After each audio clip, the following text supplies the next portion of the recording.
Assalamualaikum warahmatullahi wabarakatuh.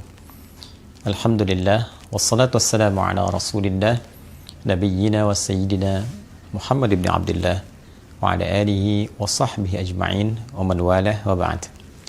Saudara-saudariku, semoga video ini menemui kita semua dalam keadaan sehat dan dimuliakan oleh Allah Subhanahu wa taala. Alhamdulillah kita masih diberikan kesempatan untuk berkehidupan saat sebagian hamba Allah, saudara-saudari kita boleh jadi telah berpulang mendahului kita. Semoga amal ibadah mereka diterima oleh Allah Subhanahu wa taala dengan kebaikan dan semoga mendapatkan kemuliaan dan cahaya di kubur mereka. Maka dari itu, bagi kita yang masih berkehidupan sampai detik ini, kiranya menjadi penting untuk berusaha meneladani setiap kebaikan hamba-hamba Allah yang telah kembali kepada Allah Subhanahu wa taala. Sekaligus kita juga mencoba untuk mengoreksi diri dari berbagai kekurangan yang mungkin pernah dikerjakan selama berkehidupan. Alhamdulillah, di antara sekian yang hidup, kita masih diberikan kesempatan untuk beriman pada Allah Subhanahu wa taala. Iman adalah sesuatu yang sangat istimewa, sangat mahal. Ia tidak bisa dinilai dengan apapun, terlebih dengan materi dunia. Tidak ada sekolah untuk bisa meraih iman. Tidak ada ijazah yang menerangkan tentang iman. Tidak ada harga materi dunia yang dengan itu bisa digunakan untuk membeli iman. Iman adalah anugerah yang diberikan oleh Allah Subhanahu wa taala melalui kesadaran kita untuk menerimanya, melalui ikhtiar kita untuk mendapatkannya, melalui ikhtiar kita untuk bisa menguatkannya. Allah telah menanamkan cahaya itu dalam setiap kolbu kita semenjak ruh itu ditiupkan. Kemudian terlahir dalam perjuangan ibunda kita melahirkan. Sehingga Nabi tegas mengatakan, kullu mauludin yuladu 'alal fitrah. Setiap yang terlahir, dia dilahirkan dengan membawa fitrah. Di antara makna fitrah itu adalah kecenderungan untuk mencari Tuhan, kecenderungan untuk beragama, kecenderungan berislam. Di antara rukun Islam adalah persaksian kepada Allah Subhanahu wa taala. Asyhadu an la ilaha illallah wa asyhadu anna Muhammadan Rasulullah. Bahwa setiap kaitan fitrah dengan agama, dengan berislam ditemukan kiranya di Al-Quran surah ke-30 Ar-Rum di ayat ke-30. Fa'aqim wajhaka lid-dini hanifa fitratallahi allati fataran nasa 'alaiha. Maka berupayalah untuk selalu menghadapkan dirimu, mengembalikan dirimu kepada fitrah yang telah Allah tetapkan pada diri kita. Apa di antara fitrah itu adalah kecenderungan untuk beragama, kecenderungan untuk berdin, kecenderungan untuk mengambil nilai-nilai agama dan meresapkannya pada jiwa kita secara benar, secara lurus, hanifah. Din yang dimaksud dalam Al-Quran ditafsir di surah Ali Imran di ayat 19 itu, inna dina indallahil Islam. Sungguh din yang dimaksudkan, yang dibenarkan oleh Allah itu adalah al-Islam. Jadi fitrah terkorelasi dengan din yang disebutkan Islam. Dan dari rukun Islam, pokok-pokok keislaman, nomor satunya adalah persaksian kepada Allah. Sedangkan rukun iman yang pertama adalah iman kepada Allah. Jadi seseorang yang terlahir, dia mendapat anugerah dari Allah berupa fitrah keimanan. Hanya apakah fitrah itu dia aktifkan, diberikan potensinya, seperti ada orang punya handphone, kemudian dia aktifkan atau tidak jaringannya, supaya bisa kemudian aktif, bisa mendapatkan sinyal dan seterusnya. Demikian potensi itu ditanamkan pada diri kita, tinggal bagaimana kemampuan kita untuk berikhtiar mengaktifkan sinyal-sinyal iman itu, potensi iman itu agar bisa digunakan dalam kehidupan. Fa'abawahu yuhawwidanihi aw yunassiranihi aw yumajjisanihi. Maka lingkungan tempat kita beraktivitas, pengaruh sekitaran, bisa jadi orang tua, bisa jadi teman, bisa jadi tempat kita beraktivitas, itu yang membuat seseorang kadang-kadang berubah, kadang bergeser, bahkan kehilangan fitrahnya. Jadi penting bagi kita untuk mengkondisikan lingkungan keluarga. Ayah menjaga iman, ibu menjaga iman satu keluarga akan terjaga. Lingkungan memberikan pengaruh, bahkan mengarahkan seseorang bagaimana dia berkarakter, bagaimana dia berperilaku, dan bagaimana dia menyusun arah berkehidupan. Di keluarga baik, tapi di lingkungan sekolah mendapatkan kondisi yang tidak baik. Disekolahkan di tempat yang tidak ada iman. Mendapatkan guru yang tidak beriman, mendapatkan pengajar yang tidak beriman, maka boleh jadi imannya bisa terkikis atau ia berpotensi kehilangan cahaya imannya. Demikian dia sekolah di tempat yang penuh dengan iman, tapi semisal beraktivitas, bekerja, bergaul di tempat dan lingkungan yang tidak mendukung keimanannya, bahkan menyoal keimanannya, maka berpotensi ia pun kehilangan atau bahkan terlemahkan oleh lingkungan itu terkait dengan keadaan imannya. Maka berbahagialah, bersyukurlah, kita masih diberikan kehidupan, kita masih dapat beriman. Dan pertanyaan terbesarnya adalah bagaimana kita dapat menyadari, mengetahui, memastikan bahwa dalam diri kita masih ada iman. Apakah dicukupkan dengan mengatakan saya beriman? Cukup dengan tuturan lisan? Ternyata konfirmasi keimanan itu tidak hanya dicukupkan pada lisan saja, tapi mesti dikonfirmasikan dengan keadaan hati yang dapat merespon akan sinyal-sinyal yang dipancarkan oleh Allah untuk mengaktifkan keadaan iman itu. Dulu ada orang yang mengatakan kami telah beriman di era Nabi SAW. Lalu Allah Subhanahu wa Ta'ala menurunkan wahyu kepada Nabi Muhammad SAW untuk memberikan standar iman yang tidak melalui ucapan, tapi konfirmasi dari kedalaman hati. Maka turunlah diantaranya Al-Quran. Surah ke-49 itu di ayat ke-14. Qalatil a'rabu amanna. Segelintir orang Arab, Badui pada masa itu, mengatakan kami telah beriman dengan lisan mereka. Qul lam tu'minu. Maka Allah menyampaikan kepada Nabi Muhammad SAW.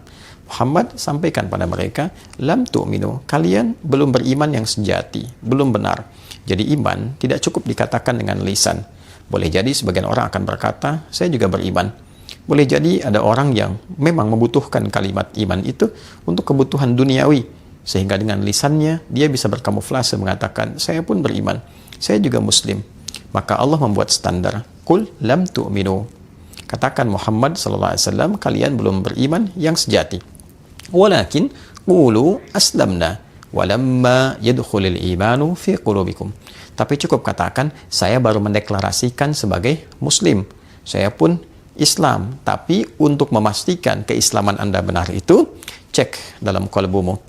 Kalau hanya di lisan, belum masuk ke dalam hatinya, maka belum masuk standar beriman yang sejati. Baru klaim dasar keislaman saja.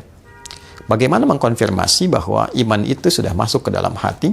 Maka turunlah kemudian Al-Quran, surah ke-8, Al-Anfal.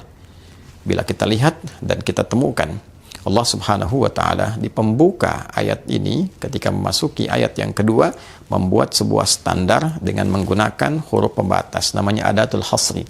Innamal mu'minuna alladzina idza dzukirallahu wajilat qulubuhum wa idza tuliyat alaihim ayatuhu zadatuhum imana wa ala rabbihim yatawakkalun. Sungguh, ciri orang-orang yang memiliki keimanan itu hanyalah jika awal ayat diawali dengan kata innama, itu disebut adatul hasri, huruf pembatas akan satu hukum. Innamal mu'minuna, sungguh ciri orang yang beriman itu, orang-orang yang mengatakan telah beriman itu hanyalah sebagai berikut. Idza dzukirallahu wajilat qulubuhum, jika disebutkan nama Allah, maka terkonfirmasi ada getaran dalam kalbunya. Jadi ciri yang pertama, jika disebutkan nama Allah, ada konfirmasi keimanan, keyakinan pada hatinya yang paling dalam. Bagaimana mengetahui bahwa nama Allah disebutkan untuk mengkonfirmasi adanya iman dalam hati yang paling dalam? Maka disebutkanlah nama Allah 5 kali dalam sehari, setiap pergantian waktu, untuk mengkonfirmasi bahwa dalam setiap pergantian waktu 1 hari itu, Subuh masuk ke siang, dari pagi ke siang ada iman, siang ke sore ada iman, sore ke maghrib menjelang pergantian malam ada iman, malam sebelum tidur pun ada iman. Jadi tidurnya membawa iman. Disebutkanlah nama Allah, diperdengarkan di telinga kita. Dalam bahasa Arab telinga itu disebut udhun, jamaknya adhan, maka sering diartikan dengan panggilan. Panggilan ini bukan hanya mengkonfirmasi tentang sholat, karena sholat pun secara bahasa terambil atau seakar dengan kata silah, sesuatu yang terhubung, terkoneksi. Sholat disebut sholat karena melatih kita terkoneksi dengan siapa? Allah. Baik, karena itu sering juga diartikan secara bahasa dengan doa. Kenapa doa disebut doa? Karena ketika dibacakan mengkoneksikan pemohonnya, pendoanya kepada Rabbul Alamin, pada Allah Subhanahu wa Ta'ala. Maka ketika dipanggil, diperdengarkan di telinga itu, kalimat pertama yang disebutkan adalah nama Allah. Allahu Akbar, Allahu Akbar. Diperdengarkan di telinga. Panggilannya disebut adzan. Baik, dalam adzan, lafaz pertamanya adalah nama Allah. Allahu Akbar, Allahu Akbar. Oleh sebab itu, ketika mendengar panggilan ini, orang-orang yang memiliki iman dan sampai ke kalbunya akan terkonfirmasi dengan adanya getaran khusus. Berbeda dengan getaran biasa. Ada getaran cinta, getaran kasih, getaran sayang, getaran kekhawatiran. Orang takut tuh bergetar juga. Ya, orang mencuri, takut ketahuan dia bergetar. Orang salah di jalan, ya, melihat kemudian petugas polisi menjaga, ada getaran. Ya, demikian orang memiliki rasa cinta, kasih, ada getaran. Nah, getaran iman itu berbeda. Ketika disebutkan Allahu Akbar, ada getaran tersendiri. Mengkonfirmasi sebesar apa getaran itu menunjukkan tingkat kekuatan iman. Ya, bila iman lemah, ya mungkin getarannya singkat saja, sekedar lewat dan mengkonfirmasi bahwa ini tiba waktu sholat. Jika getarannya menengah, dia semakin menguat, panggilan Allah telah tiba. Ada yang semakin kuat sekali, belum dipanggil sudah terkonfirmasi, bertanya, jam berapa nih waktu sholat? Nah, itulah getaran iman. Nah, dilatihlah kemudian getaran iman ini dengan berbagai macam bentuk perbuatan, yang dengan perbuatan itu maka bisa menguatkan iman itu. Baik, jika kita ingin mengetahui misal getaran ilmu, bagaimana tahunya kita punya ilmu yang baik, maka dilatih dengan berbagai macam perbuatan. Disebut dengan amal. Semakin kita banyak beramal, semakin terjaga ilmunya. Semakin diamalkan, semakin kuat ilmunya. Makanya amila, alima, hurufnya sama semua, cuma posisinya berbeda. Ain, lam, mim, alima, ilmun. Ketika diamalkan, mimnya maju ke depan, ke tengah, amila. Maka ilmu yang diamalkan itu memperkuat dan mengkonfirmasi pengetahuan yang ada. Orang yang banyak berbuat kebaikan menunjukkan ilmunya pun banyak. Demikian seterusnya, dengan porsinya masing-masing. Maka demikian pula iman. Kalau ingin dilatih, maka mesti ada satu menu pelatihan yang dengan itu menguatkan kadar dan sinyal imannya. Maka turunlah apa yang disebut dengan ibadah, amal. Amal yang dibenarkan oleh Allah, oleh Tuhan Yang Maha Esa, guna menguatkan iman. Sesuatu yang dibenarkan, dinilai baik oleh Allah disebut dengan saleh. Maka amal ketemu saleh menjadi amal saleh. Itu sebabnya seringkali kita temukan kata iman dengan amal saleh. Wal 'asr, innal insana lafi khusr, illa alladhina amanu wa 'amilus salihat. Nanti bentuknya ada salat misalnya. Kan? Alladzina yu'minuna bil ghaibi wa yuqimunas shalah. Ada puasa, ya ayyuhalladzina amanu kutiba alaikumus syiyam. Jadi antara salat, puasa dan yang lainnya adalah amal yang dihadirkan, menu-menu ibadah yang dihadirkan untuk mengkonfirmasi dan menguatkan iman. Bila iman telah kuat, maka ia menjadi panduan bagi seluruh anggota tubuh kita untuk berperilaku. Sinyalnya semakin kuat, dia menembus dari hati yang paling dalam keluar, masuk ke mata. Maka mata melihat dibimbing oleh iman. Oleh karena itu, standar penglihatan iman bukan budaya lagi. Jika budaya itu masih ukurannya, perspektifnya subjektif.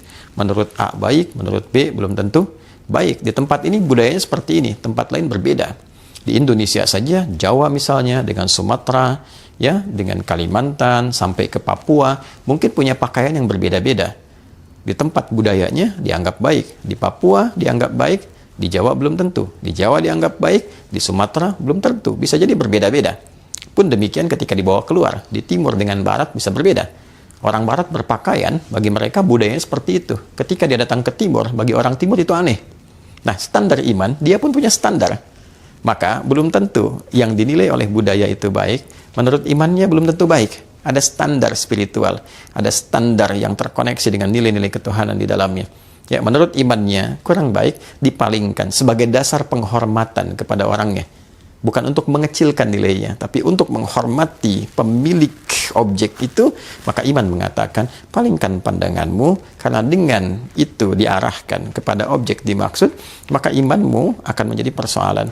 Dia terganggu, dia bisa melemah. Pun demikian pada saat yang bersamaan, ketika melemah iman, nafsu aktif. Ketika nafsu aktif bisa merusak kepada objek. Maka seseorang sering memandang, misal lawan jenisnya dengan pakaian yang sangat minim misalnya, imannya dilawan, dilihat dengan nafsunya, maka nafsu hadir pada jiwanya, membuat sebuah imajinasi di kepalanya, terbayang-bayang, ingin melihat lagi, memantau, aktiflah nafsu, ditunggangi oleh setan, maka bisa berbuat hal yang tidak pantas, terjadi perzinahan, terjadi perundungan, terjadi pelecehan, dan sebagainya. Nah, ketika iman memandu untuk memalingkan, ini berarti menjaga kehormatan pemiliknya, sekaligus menghormati objek yang dipandangnya, agar selalu keadaan dirinya terjaga pada kemuliaan. Itulah indahnya iman. Dari mata turun ke lisan, berbicara dengan iman, mendengar dengan iman, melangkah menggunakan iman, dan sepenuhnya kita beraktivitas dengan iman, dan dengan itulah kita pulang kepada Allah, dikonfirmasi keimanan dengan kalimat La ilaha illallah.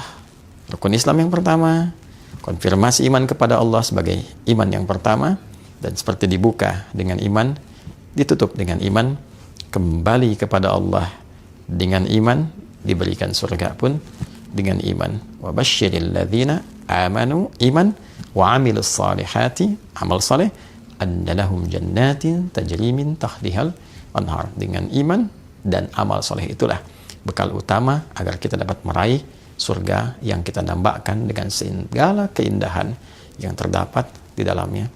Bersyukurlah kita masih diberikan iman. Mari berdoa.